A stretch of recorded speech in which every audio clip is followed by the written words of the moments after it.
As iron sharpens iron, so one person sharpens another. So I've got some iron to sharpen you with here this morning. This is the duty of the church, which is to confront the world, not to court it like they're doing these days. Here we go. A church that is a real, living, vital church is a church that is in the business of taking dead people and communicating to them the gospel that alone can make them alive. That's the mission of the church.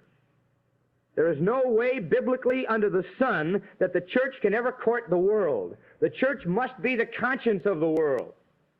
The church must be so well defined that it becomes the antagonist of the world. For those outside of Jesus Christ, this church, I trust, I pray, this church will be the most uncomfortable seat in the world, because we present a gospel that divides.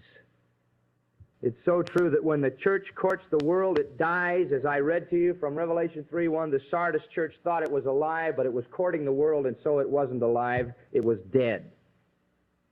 The duty of the church is not only to teach saints, but the duty of the church is to warn men of God's standards.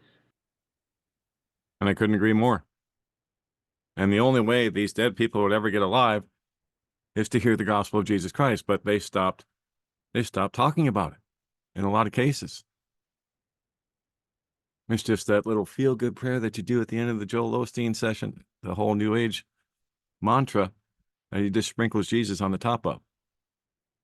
Because they won't endure sound doctrine. 2 Timothy 4:3. For the time will come when they will not endure sound doctrine, but after their own lusts shall heap to themselves teachers having itching ears. And I see it right next door to me almost every day. They don't want to hear about this stuff. They want to hear Joel Osteen. They want to hear Joyce Meyer.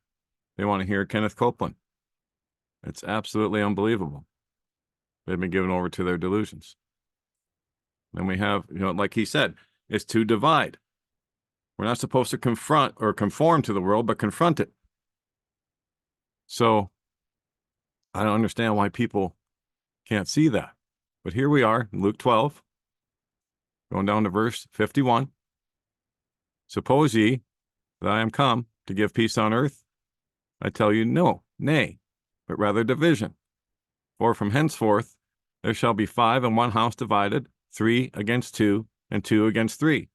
The father shall be divided against the son, and the son against the father, the mother against the daughter, and the daughter against the mother-in-law against her daughter-in-law, and the daughter-in-law against her mother-in-law. And that's what we see going on today in spades, and we have been for years now. All this division created by the gospel. And boy, is it ever, it's just so evident today.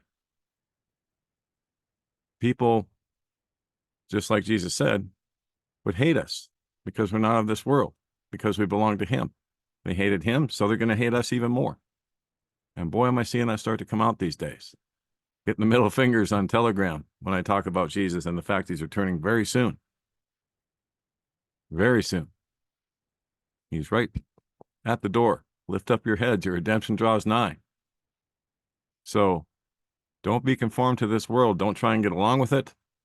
We're supposed to be the opposite of it. And yet, man, do I see the apostate church and the fruits of it, the rotten fruit of it, all around me these days. It's so incredibly sad. Well, that's it for now. God bless. Take care. Johnny Storm, Don't Speak News.